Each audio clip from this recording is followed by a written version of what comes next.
Bom dia, pessoal. Eu sou a Julia Smirrel e hoje eu tô aqui no Bookcast e a gente vai falar um pouco sobre o livro Os Miseráveis. Eu tô aqui com Esther Fusa. Bom dia.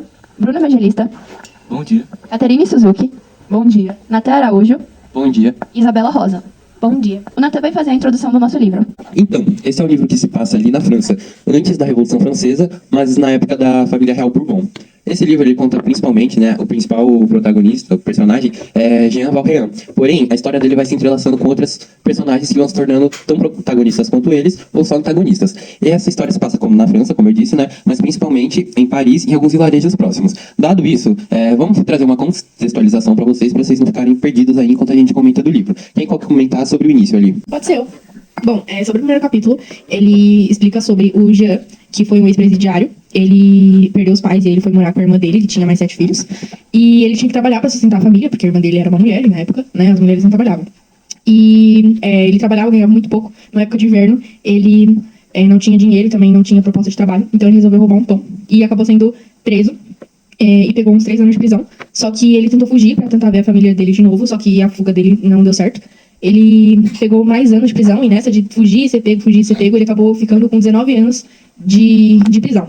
Depois desses 19 anos de pena, ele saiu e foi procurar hospedagem. Ele já estava 4 dias andando com fome, com sede e com frio.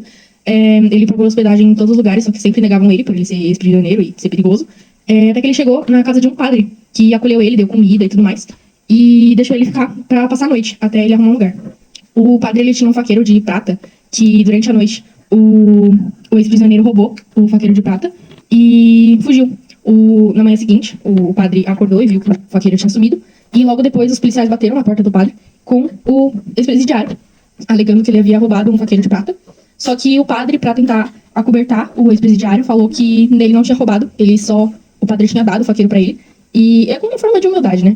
E o ex-presidiário ficou muito perplexo, porque depois de tanto ano preso, ele não lembrava desse tipo de relação boa entre as pessoas. Então foi basicamente isso. O primeiro capítulo ele fala sobre o ex-presidiário que roubou e acabou sendo preso. Alguém quer falar sobre o segundo? Então, o segundo capítulo, ele se inicia com uma jovem garota chamada Fantenise. A Fantenise, ela era uma jovem muito bela, loira, com um belo sorriso, que acabou se apaixonando por um homem e acabou fugindo com ele. Até que, quando ele fugiu com ele, eles acabaram tendo uma filha chamada Cotenise. A Cotenise, ela foi uma menina muito linda, mas o marido dela acabou abandonando por não achar que não ter a responsabilidade de ter a filha. Então, a Fantenise mentiu para a Cotenise, dizendo que ela acabou morrendo, e foi a maneira que ela achou de explicar para a própria filha a ausência do pai. Então, a Fantenise, na verdade, ela levou a Cotenise até uma família e deixou com ela para ser cuidada. Enquanto isso, a Fantenise, na verdade, ela foi para uma fábrica do Mr. Medley. Lá, ela começou a ouvir sempre que ela tinha que ser boa, que esse era principalmente o lema deles, que você tinha que ser bom. E o povo de lá acreditava que ela não seria boa o suficiente para ocupar o cargo. Então ela acabou sendo demitida por acharem que ela não seria boa o suficiente para o cargo.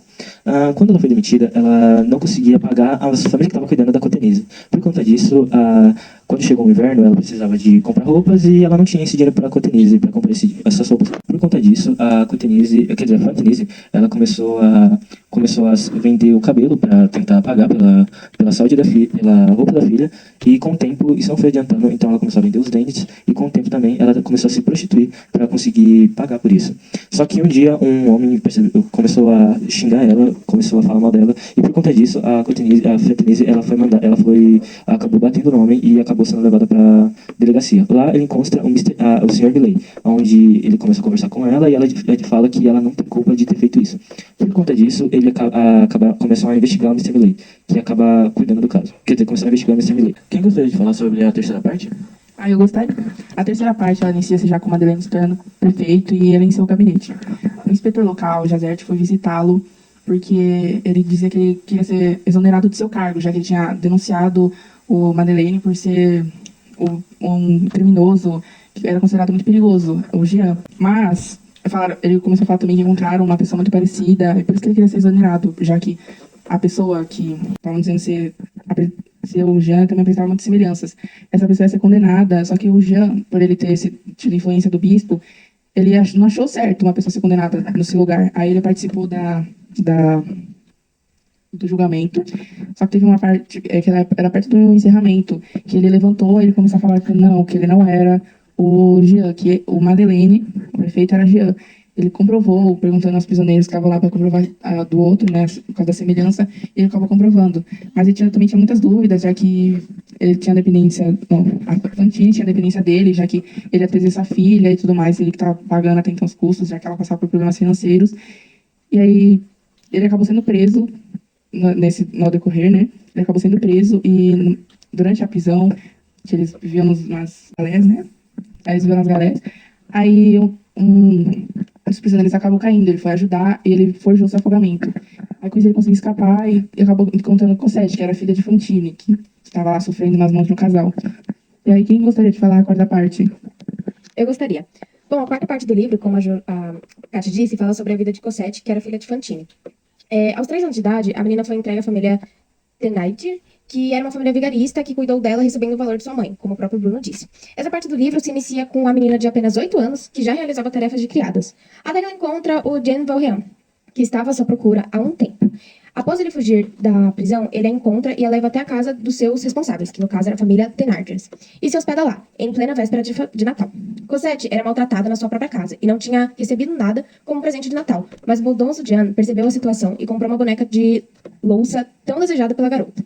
No dia seguinte, Jean Valjean entregou uma grande quantia de dinheiro à família e levou a Cosette embora consigo. Após se hospedarem numa casa e Jean ter ensinado várias coisas para ela, eles se tornaram uma família onde ele era chamado de pai. Porém, alguns dias depois, ele percebeu que estava sendo seguido pelos policiais, principalmente o Javert, que foi citado logo no começo da história, e ele decidiu fugir com a garota. No fim desta quarta parte, ambos fogem e chegam em um convento, onde encontram um colega de Jean que os ajuda a se hospedarem e terem uma vida ali, onde a garota poderia estudar e seu pai trabalharia. Logo, eles teriam uma vida mais segura e melhor. Agora, quem quer falar da próxima parte?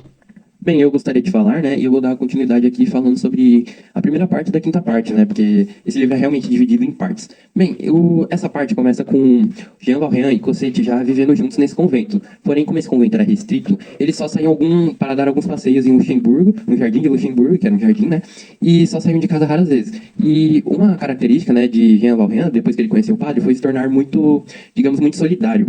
E desde então ele continuou. Perto ali desse Jardim de Luxemburgo, quem também passeava às vezes era Marius. Marius tem uma história um pouco complexa, porque Marius, ele era filho de um herói napoleônico, e sua mãe tinha falecido. Então seu avô, que adorava a Casa Real Bourbon e que não gostava nem um pouco da era napoleônica e da Revolução Francesa, meio que privou o pai de conviver com o menino e começou a cuidar do menino.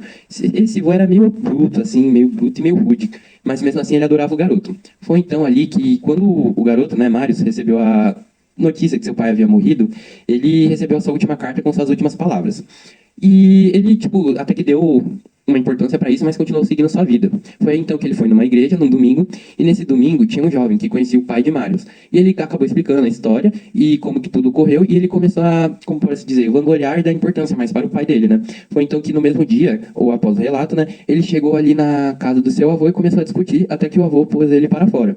Ele negou qualquer herança, né, do seu avô, qualquer mesada, e começou a viver só de seu trabalho, que na época era advogado, que ele era registrado como advogado.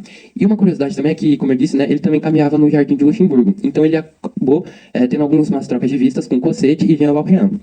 Então, só que tem um detalhe, esse Marius, ele vivia ali perto de um centro de cômodos, alguma coisa assim, e do lado tinha uma família. Ele conhece a família, né, e ele vai começando a ter algumas atitudes suspeitas. Foi aí que ele começa a decidir, né, observar a família e descobre que eles eram a família Thénardier, a mesma que tinha criado Cosette, que eles estavam tentando enganar e passar a perna, né, todo mundo. Inclusive, enganando até mesmo o Jean Valjean, querendo uma quantia exorbitante de dinheiro e mentindo sobre a sua real situação financeira e de saúde. Então foi aí que ele vai até a polícia, e nessa polícia, né, tinha um inspetor, que era Javert, por coincidência, né? E esse inspetor fala para eles formularem, né, uma cilada. Então eles formulam a cilada, esperam Jean Valjean chegar, só que também a família já havia criado uma cilada para pegar Jean Valjean. É aí que a cilada da família, né, começa a funcionar. Só que tem um detalhe, que na última carta do seu pai, de Marius, né, ele falava para cuidar bem de Thénardier, e ele sabia que aquele homem, né, o pai da família, vigarista, era Thénardier. Então ele começou ali a ter um conflito, né, alguma coisa com si mesmo, uma reflexão. Até que, tipo, ele decide realmente praticar essa cilada que ele tinha formulado com um policial, mas então ali ele demorou um pouco e nem foi preciso na realidade, porque depois de um tempo o Jean Valjean conseguiu lidar com a família, com os bandidos que a família havia contratado, e conseguiu se livrar, e a polícia acabou prendendo eles e os bandidos que estavam ali no local. Após isso, Jean Valjean e Cosette continuavam a andar ali pelo Jardim de Luxemburgo, assim como o Marius. Porém, Marius e Cosette começavam ali a se cortejar um pouco, né? Então isso meio que abalou o Jean Valjean, porque até então ele nunca tinha conhecido o amor. E aí ele começa a ter ciúmes do Marius. E é isso, pelo menos digamos, a primeira parte da quinta parte. Vou passar o microfone aqui pra Júlia, para ela continuar a história e terminar. Continuando o que o Nathan falou, o Marius queria casar com a Cosette, só que ela iria pra Inglaterra e o avô de Marius não aprovou o casamento. Então ele ficou muito chateado e passou a madrugada na rua. E os seus amigos o acharam na beira da morte. O Jean salvou o Marius disso e o Marius acabou casando com a Cosette e o avô dele pediu perdão. E depois de um tempo, o Marius descobriu que o Jean salvou a vida dele e vai falar com ele na casa dele e tudo mais, junto com a Cosette. Só que depois dessa conversa, o Jean acabou falecendo. Agora a gente vai falar um pouco sobre a nossa opinião do livro. Star, o que você achou do livro? Eu achei o livro muito legal, a história dele é bem interessante. É uma leitura que te prende. A estrutura do livro também é muito legal. É uma história que tem acontecimentos interessantes, então, tipo, não é aquela história que você começa a ler e aí do nada fica chato e fica aquela coisa que você, lê ou não lê. Então, eu achei bem interessante de modo geral. E você, Bruno, o que você achou? Eu achei que foi um livro muito pesado de se ler, na verdade. Algo que realmente te embrulha o estômago. Quando você começa pra ler o livro e você vê, que os personagens vão se definhando, é como se realmente eles fossem se tornando miseráveis. Como se pessoas normais do dia a dia, cada dia fossem se tornando pessoas piores, até que você chega a um ponto que realmente fica algo muito definhado. Eu gosto do final, porque ao mesmo tempo que ele é um final como um bom final, eu acho que ele é um final que não muda a realidade, não tenta mudar o livro e tentar fazer, sei lá, no final todo mundo vive feliz, não existe isso. Alguém acaba morrendo, alguma coisa acaba acontecendo e atrapalhando. O livro, ele faz o jus ao próprio nome ao dizer que os miseráveis, porque as pessoas realmente vão definhando com o tempo. Caterina, o que você achou do livro? Então, eu achei o livro muito interessante, né? Ele retrata o que as pessoas viviam na época da Revolução Francesa, que devido a ser uma revolução, né, eles enfrentavam muitos problemas financeiros, que é o que retrata, eles viviam na miséria, passando fome, frio, não tendo lugar para onde morar, e tendo muito esse preconceito por ser um ex-presidiário, né? Que é o que tinha muito na época também, preconceito com mulheres, principalmente se fossem viúvas, que é o que aconteceu com Fantine. É um livro que prende, como a Marcia falou, né? É um livro que prende, é muito interessante. Eu estava lendo, né, é uma leitura direta, não é um livro que você para assim. Se você para também, você se perde no meio da leitura. Aí é um livro bastante interessante. Também é para quem tem mais idade, assim, a gente não compreende tanto assim, o filme não, o livro, mas a gente já tem uma mente mais avançada, a gente consegue compreender também as dificuldades que as pessoas passavam. E também tinha o comportamento rígido das pessoas da época, né, que as pessoas não eram tão liberais, assim. E é também interessante para você saber como as pessoas viviam na época, sobre história, que, né, alguém está estudando história, por exemplo, a Revolução Francesa, que a gente já aprendeu. Um livro também interessante para você saber como as pessoas viviam, como que era a vida das pessoas, o dia a dia delas, o sofrimento delas. E também mostra a diferença da nobreza para a pobreza, que é a diferença assim, meio que extrema entre eles, porque eles viviam bem, já quem era realmente pobre, as pessoas pobres, elas não tinham condições de viver. Isabela, qual foi a sua opinião sobre o livro? Bom, eu achei o livro bem interessante, como todos estão dizendo, porque, como o intuito dele era falar sobre a desigualdade social, no livro ele deixa bem explícito esse tema.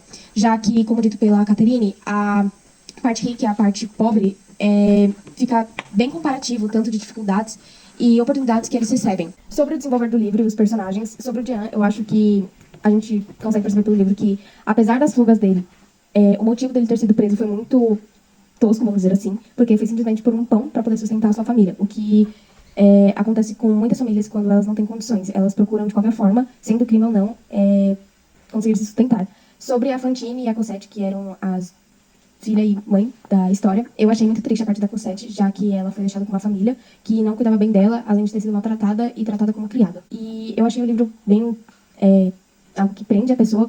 E aí, Nathan, quer dar uma palavrinha? Com certeza, esse livro ele é muito interessante, principalmente que traz ali umas pequenas reflexões dos próprios personagens, o que faz, consequentemente, ali na minha opinião, que o próprio leitor tenha uma reflexão, né?